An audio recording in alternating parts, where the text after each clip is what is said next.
Hello everyone. आज हम start करने वाले एक नया चैप्टर जो कि आपके टर्म 2 एग्जाम में आने वाला है। दैट मीन्स कि आपको उसको बहुत अच्छे से पढ़ना है। I Lavina Kumawat welcoming you all at Score Shala. और आज हम बहुत इंटरेस्टिंग चैप्टर पढ़ने वाले हैं। जैसे हमने पहले भी पढ़ा था इंटरेस्टिंग चैप्टर, बट इवोल्यूशन में भी थोड़ा सा आपको वो बोरिंग लगा होगा, या हो सकता है कि थोड़ा सा आपको वो थ्योरेटिकल लगा होगा कि ये पूरी थ्योरी है, कैसे पढ़ेंगे वो। बट ये चैप्टर जो है ये आपको बहुत अच्छे से पता है इसके बारे में, because our environment is the name of the chapter. Our environment के बारे में सबको पता है। एग्जैक्टली एनवायरमेंट क्या होता है, कैसे बनता है, कौन कौन सी चीजें उसके अंदर इफेक्ट करती है, कैसे इंटर रिलेशनशिप होता है, ये सारा कुछ आपको ऑलरेडी पता है। बिकॉज हम जहाँ रहते हैं वो भी तो एक एनवायरमेंट ही है। और हम कई बार ये वर्ड यूज भी करते हैं कि अच्छा, अगर स्टडी कोई किसी की अगर अच्छी नहीं हुई तो हम बोलते हैं अच्छा उसको एनवायरमेंट नहीं मिला होगा। तो एनवायरमेंट कौन सा नहीं मिला? अपने आसपास जो भी चीजें वो सारी एनवायरमेंट में ही तो आती है।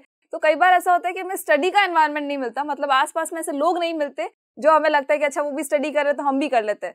तब हम ये वर्ड यूज करते हैं कि हमें स्टडी का एनवायरनमेंट नहीं मिला। कई बार अगर इंग्लिश की फ्लुएंसी पे बात आती है तो भी हम यही बोलते हैं कि हमें एनवायरनमेंट नहीं मिला वैसा।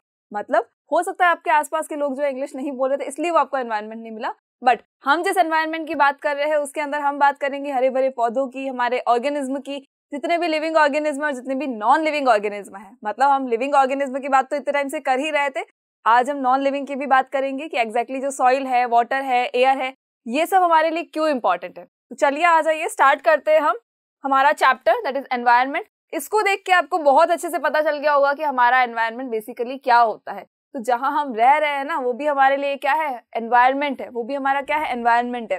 जहाँ पे क्या है? बहुत सारे पेड़ पौधे हैं, बहुत सारे एनिमल्स है, बहुत सारे लोग हैं। हमारे आसपास के जितने भी लोग भी है ना वो भी हमारे एनवायरनमेंट में ही आते हैं।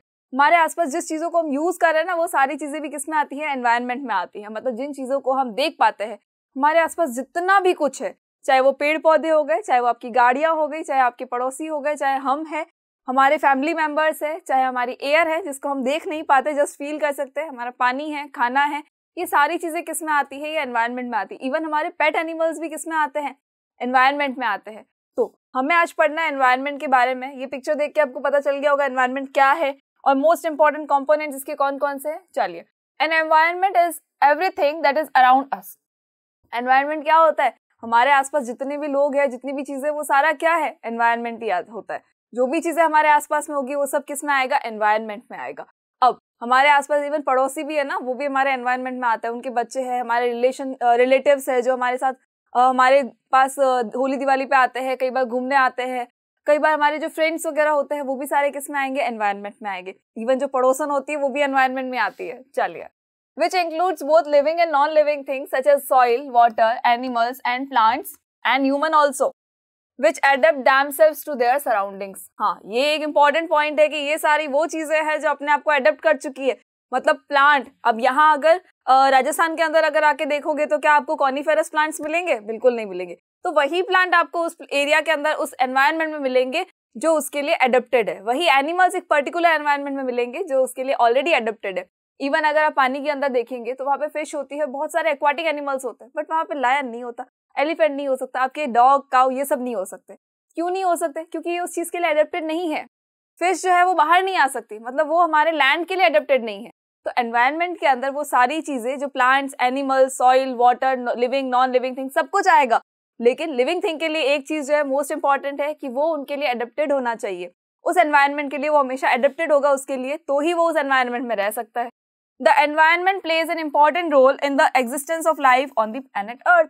Environment जो होता है वो बहुत इंपॉर्टेंट रोल प्ले करता है हमारे सर्वाइवल के लिए, लिविंग ऑर्गेनिज्म के सर्वाइवल के लिए। मतलब अगर एक भी चीज उसमें से मिस हो गई ना तो हम सर्वाइव नहीं कर सकते। इवन अगर हमने सॉइल को भी मिस कर दिया तो क्या होगा? हमारे प्लांट्स ग्रो नहीं करेंगे, और प्लांट्स अगर ग्रो नहीं करेंगे तो हमें फूड नहीं मिलेगा, और अगर हमें फूड नहीं मिलेगा तो हम भी नहीं रह पाएंगे। इवन जो कार्निवर्स है ना वो भी नहीं रह पाएंगे, ओमनिवर्स भी नहीं रह पाएंगे। क्यों? वो जिन एनिमल्स को खा रहे हैं उनको भी तो प्लांट की रिक्वायरमेंट है। अगर प्लांट नहीं होगा तो वो एनिमल्स नहीं होंगे, और वो एनिमल्स नहीं होंगे तो फिर कार्निवर्स नहीं होंगे। तो मतलब हमारा जो पूरा एनवायरनमेंट है ना उसका बैलेंस होना बहुत ज्यादा इंपॉर्टेंट है। अगर एनवायरनमेंट नहीं होगा तो हम भी नहीं रह सकते, ना लिविंग ऑर्गेनिज्म रहेंगे, नॉन लिविंग तो फिर भी रह सकते, बट लिविंग ऑर्गेनिज्म बिल्कुल भी नहीं रह सकते। तो हमारे सर्वाइवल के लिए एनवायरनमेंट जो होता है वो बहुत ज्यादा इंपॉर्टेंट रोल प्ले करता है। द नेक्स्ट थिंग इज कि जो एनवायरनमेंट है वो डिराइव किससे हुआ है, कौन से वर्ड से आया है? तो ये आया है एनवायरन से। एनवायरन का मतलब होता है सराउंडिंग्स, और सराउंडिंग्स का मतलब क्या होता है? हमारे आसपास। तो आसपास का मतलब क्या हुआ, जितनी भी चीजों को हम देख पा रहे हैं, हम फील कर पा रहे हैं, हम उसको टच कर पा रहे हैं, यूज कर रहे हैं, किसी से बात कर रहे हैं, तो ये सारे जो लोग होते हैं, हमारे आसपास की जितनी भी चीजें, वो सब किस में आती है, एनवायरनमेंट में आती है। हाँ, एक वर्ड जो होगा वो हम आगे डिस्कस करेंगे, वो चीज इसमें इंक्लूड नहीं होगी, तो सोचो कौन सा वर्ड है, वो डिस्कस करेंगे हम आगे। चलिए, एनवायरन का मतलब क्या होता है, सराउंडिंग्स। कौन सा वर्ड है एनवायरनमेंट, ये फ्रेंच वर्ड है। एनवायरन जो है ये फ्रेंच वर्ड है और इसका मतलब होता है सराउंडिंग्स, और इसी से क्या बना है, एनवायरनमेंट बना है। सी, ये जो एनवायरनमेंट की पिक्चर आपको नजर आ रही है, इसके अंदर क्या क्या नजर आ रहा है भाई, हमारी कार भी नजर आ रही है, इसके अंदर हमारे ये फ्लावर भी नजर आ रहे हैं, इसके अंदर देखो ये कार के अंदर एक प्लग लगा हुआ, ये प्लग भी नजर आ रहा है, और भी बहुत सारी चीजें आपको दिख रही होगी। तो ये सारी चीजें क्या है, ये सब भी हमारे एनवायरनमेंट का एक हिस्सा है। अगर हमारी कार भी नहीं होगी ना तो भी हमारा काम सफर करेगा, पेट्रोल नहीं होगा तो भी हमारा काम सफर करेगा, इवन अगर ये पेन नहीं होगा, ये आपके पीपीटीज नहीं होगी तो भी क्या होगा, हमारा काम बहुत सफर करेगा। बुक्स नहीं होगी तो सफर नहीं करेगा, हम खुश हो जाएंगे, बट वो भी इंपॉर्टेंट रोल है, इंपॉर्टेंट चीजें है ये हमारे लिए। चलिए, the next thing is ecosystem. Environment हमें पता है क्या होता है, now next thing is ecosystem.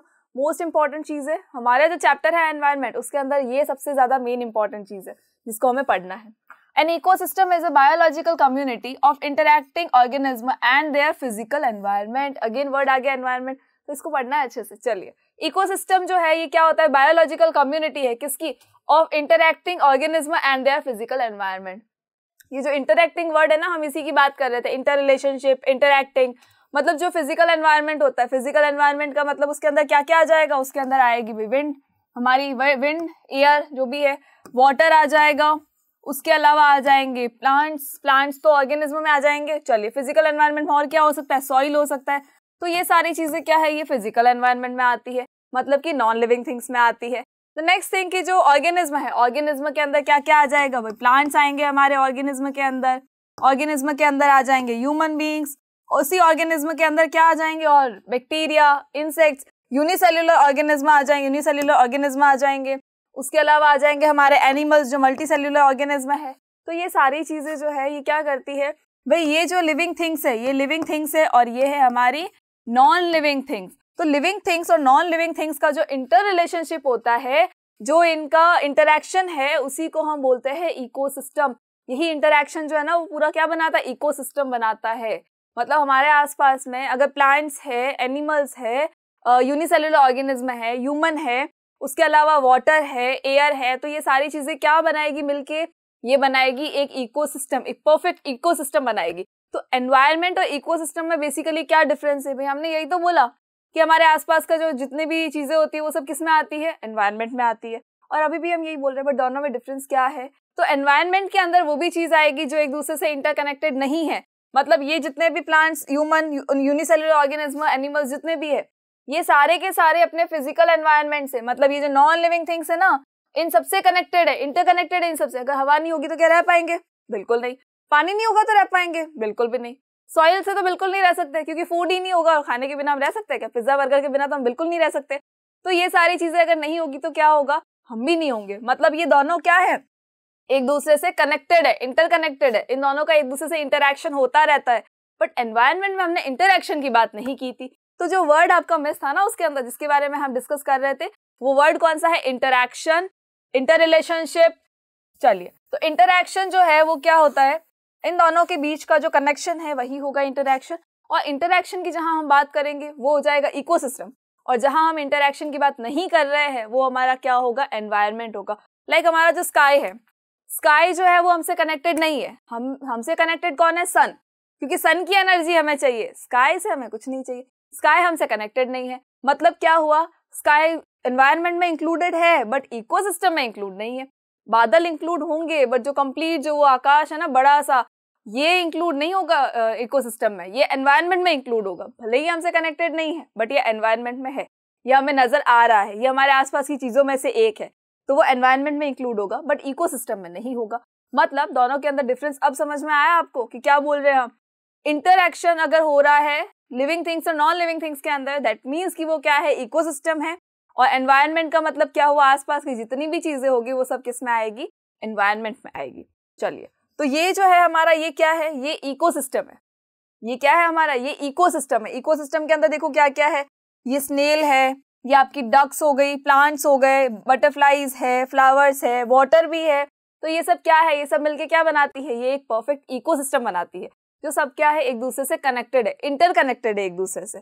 चलिए, the next thing is the ecology. अब इकोलॉजी क्या है, तो जब इकोसिस्टम को अगर हम डिटेल में पढ़ेंगे ना, तो उससे पहले हमें ये जानना बहुत जरूरी है कि व्हाट इज इकोलॉजी। हमारे पास 3 वर्ड आ गए अभी, ये थर्ड वर्ड है हमारा। एनवायरनमेंट था, सेकेंड था इकोसिस्टम, एंड थर्ड वन जो मोस्ट इंपॉर्टेंट है वो है इकोलॉजी। हमें इसके बारे में भी पढ़ना है, इकोसिस्टम को डिटेल में पढ़ने से पहले हमें इसको पढ़ना है। सो ecology is the term that is coined bye Ernst Haeckel. Ernst Haeckel is a scientist, was a scientist. इन्होंने क्या टर्म दिया था, इकोलॉजी टर्म दिया था इन 1868। इन्होंने 1868 के अंदर एक वर्ड दिया था इकोलॉजी, जो आज भी फेमस है, जिसके बारे में हमें आज पढ़ना भी है। ये क्या होता है ecology? The study of interrelationship of organism between the biotic and abiotic components of their environments is called ecology. Ecology किसकी स्टडी है? The interrelationship of organism between biotic and abiotic component. Biotic का मतलब होता है living thing, abiotic का मतलब होता है नॉन लिविंग थिंग। इन दोनों के बीच का जो इंटर रिलेशनशिप होगा, जो कि हम इकोसिस्टम की बात कर रहे थे, उसमें भी तो यही था, लिविंग और नॉन लिविंग थिंग के बीच क्या था, इंटर रिलेशन था, इंटरएक्शन हो रहा था दोनों का। तो उसकी जब हम स्टडी करते हैं दैट इज कॉल्ड इकोलॉजी। तो अब आपको समझ में आया ये पढ़ना क्यों इंपॉर्टेंट है, बिकॉज हम इकोसिस्टम की अगर स्टडी कर रहे हैं एक तरह से, तो वो क्या होगा, इकोलॉजी होगा। जब हम इकोसिस्टम की स्टडी करेंगे मतलब वो इकोलॉजी है। इकोलॉजी में हम किसकी स्टडी कर रहे हैं? इकोसिस्टम, मतलब interrelationship of organism between the biotic and abiotic component, living things और नॉन लिविंग थिंग्स, दोनों के बीच का जो इंटरएक्शन है, इंटर रिलेशनशिप जो दोनों का होता है, उसके बारे में जब हम स्टडी करेंगे दैट इज कॉल्ड इकोलॉजी। और ये वर्ड किसने दिया था? ये दिया था अर्न्स्ट हीकल ने दिया था 1868 में। अर्न्स्ट हीकल ने 1868 में इस वर्ड को दिया था। सो इकोसिस्टम को पढ़ने से पहले हमें इकोलॉजी पढ़ना बहुत जरूरी था, इसलिए हमने उसको देखा। वापस से आ जाइए हमारे इकोसिस्टम पे कि एग्जैक्टली ये है क्या। इंटर रिलेशनशिप है, इंटरएक्शन हो रहा है दोनों का, लिविंग थिंग और नॉन लिविंग थिंग दोनों का इंटरएक्शन हो रहा है, बट एग्जैक्टली ये है क्या? सो ecosystem is the structural and functional unit of biosphere. Biosphere के बारे में आपने पढ़ा है, लिथोस्फीयर के बारे में पढ़ा होगा, बायोस्फीयर के बारे में पढ़ा होगा, और भी 1-2 स्फीयर और होते हैं जो आपके ज्योग्राफी में होते हैं। आई डोंट लाइक ज्योग्राफी, जो मुझे नहीं पता, बट बायोस्फीयर क्या होता है? बायोस्फीयर जो है उसकी जो स्ट्रक्चरल और फंक्शनल यूनिट है, मतलब जो उसका बायोस्फीयर का स्ट्रक्चर बनाता है और जो उसकी फंक्शनल यूनिट है वो कौन सी है? वो है इकोसिस्टम। देखो मोस्ट इंपॉर्टेंट चीज है ये, हमने इसको ज्योग्राफी से भी रिलेट कर दिया, मतलब ज्योग्राफी पढ़ने से पहले आपको इसको पढ़ना बहुत जरूरी है, तो इसको अच्छे से पढ़िएगा। चलिए, इकोसिस्टम क्या है? स्ट्रक्चरल एंड फंक्शनल यूनिट है, किसकी? हमारे बायोस्फीयर की। It is a self supporting system. ये सेल्फ सपोर्टिंग है, मतलब इसको किसी सपोर्ट की जरूरत नहीं है, ये ऑटोमेटिकली सबको जनरेट कर सकता है। भाई प्लांट्स को क्या हमने बनाया? बिल्कुल नहीं, ऑलरेडी नेचर हमें दे रही है। इतने सारे ऑर्गेनिज्म है, इतने सारे एनिमल्स है, इतनी सारी स्पीशीज है, क्या हमने बनाया उनको? बिल्कुल नहीं, हमने उनको बिल्कुल नहीं बनाया, वो अपने आप ही बने थे। हाँ, जहां ह्यूमन का इन्वॉल्वमेंट होगा और अगर कुछ नेचर में हमने गड़बड़ की तो नेचर हमें नहीं छोड़ेगी, नेचर भी फिर हमसे बदला लेगी। मतलब अगर हमने उसके अंदर गड़बड़ की तो हमारे लिए नुकसानदायक है, बट अगर इकोसिस्टम जो है वो ऑटोमेटिकली चल रहा है, वो सेल्फ सपोर्टिंग है, उसको डिस्टर्ब नहीं करना है। जब चल रहा है तो चलने दो, सब कुछ जब प्रॉपर फॉर्मेशन में हो रहा है तो होने दो, बट हम क्या ना उसको डिस्टर्ब किए हुए मानते नहीं, बिना किए उसको नहीं मानते। चलिए, most of the energy is an ecosystem comes from the sun. Obviously हमारा जो इकोसिस्टम है उसके अंदर जितनी भी एनर्जी आती है, मोस्ट ऑफ द एनर्जी कहाँ से आती है? सन से आती है। उसके अलावा हमारे लिए एनर्जी का सोर्स कोई भी नहीं है, इससे बड़ा सोर्स कोई भी नहीं है। तो जो मोस्ट ऑफ द एनर्जी होगी जो हमारे इकोसिस्टम के अंदर आ रही है वो कहाँ से आ रही है? सन से आ रही है, क्योंकि हमने पढ़ा है ना कि फोटोसिंथेसिस होता है। फोटोसिंथेसिस मतलब फोटो नहीं खींचनी है, फोटोसिंथेसिस का मतलब जो प्लांट्स होते हैं वो अपना खाना सन से बनाते हैं। अपना खाना जब वो सन से बना रहे हैं मतलब क्या कर रहे हैं? सन से एनर्जी ले रहे हैं। हमने उस प्लांट को खाया, प्लांट के पार्ट को खाया, तो मतलब हमें एनर्जी कहाँ से मिली? भाई इसी से तो मिली। अगर ये प्लांट को एनर्जी नहीं देता तो हमें थोड़ी ना मिलती एनर्जी। जो मोस्ट ऑफ द एनर्जी आ रही है वो कहाँ से आ रही है? वो आ रही है हमारे सन से। चलिए, तो हमने अभी तक क्या क्या पढ़ा? हमने पढ़ा एनवायरनमेंट के बारे में। एनवायरनमेंट क्या होता है कि भाई हमारे आसपास की जितनी भी चीजें हैं, जितने भी एनिमल्स है, जितने भी ऑर्गेनिज्म है, जितने भी आपके रिलेटिव्स है, फ्रेंड्स है, आपकी पड़ोसन है, तो ये सारी चीजें किस में आ रही है? ये एनवायरनमेंट में आती है। उसके बाद आते हैं हमारे इकोसिस्टम पे। इकोसिस्टम क्या होता है? It is a kind of system जिसके अंदर क्या हो रहा है? इंटर रिलेशनशिप है, इंटरएक्शन हो रहा है। किसका? लिविंग थिंग्स और नॉन लिविंग थिंग्स का, बायोटिक और अबायोटिक कंपोनेंट्स का रिलेशनशिप है, इंटरएक्शन हो रहा है, दैट मीन्स वो हमारा इकोसिस्टम है। मतलब अगर हम हमारे पार्क के अंदर जाते हैं, सपोज एक पार्क है, पार्क के अंदर अगर आप जा रहे हो, वहाँ पे एक पॉन्ड है जहाँ पे फिश भी है, आसपास में पेड़ वेड़ लगा रखे हैं, लोग बैठे हैं, सब अपना हवा भी आ रही है अच्छी सी, तो ये सब क्या है? ये पूरा क्या है? एक हमारा इकोसिस्टम है। और इकोसिस्टम की जब हम स्टडी करते हैं, इन रिलेशनशिप की जब हम स्टडी करते हैं तो क्या बोलते हैं? उसको इकोलॉजी कहते हैं। इकोलॉजी वर्ड किसने दिया था? अर्नस्ट हीकल ने दिया था, 1868 में दिया था। एंड जो इकोसिस्टम है वो बेसिकली क्या है? स्ट्रक्चर और function unit of biosphere. Self supporting system है, उसको सपोर्ट करने की रिक्वायरमेंट बिल्कुल नहीं है। बट जो एनर्जी होती है वो मोस्ट ऑफ द एनर्जी कहाँ से आ रही है? सन से आ रही है। बट जब आप एनवायरनमेंट के अंदर, जब आप इकोसिस्टम के अंदर छेड़छाड़ करते हो, यानी जब हम प्लांट्स कट कर देते हैं तो भी हमें नुकसान होता है। क्यों? उससे बारिश कम होती है, ऑक्सीजन कम बनती है। तो इकोसिस्टम के अंदर ना कभी छेड़छाड़ नहीं करनी चाहिए। बट हम तो इंसान है ना, मानेंगे थोड़ी ना। तो इकोसिस्टम के अंदर छेड़छाड़ तो जरूरी है। चलिए, आई होप कि आपको ये टॉपिक समझ में आया होगा, एग्जैक्टली इन वर्ड्स का मीनिंग क्या है। इनको अच्छे से देखिएगा ताकि उसके बाद हम आगे के चैप्टर्स जो है ना वो आपको बहुत इजीली समझ में आ जाएंगे, क्योंकि हम इसी के बारे में तो पढ़ रहे हैं, हमें इकोसिस्टम ही पढ़ना है एग्जैक्टली। और अगर आप इकोसिस्टम के अंदर छेड़छाड़ करते हो तो क्या होता है वो भी हमें पढ़ना है। चलिए, थैंक यू सो मच।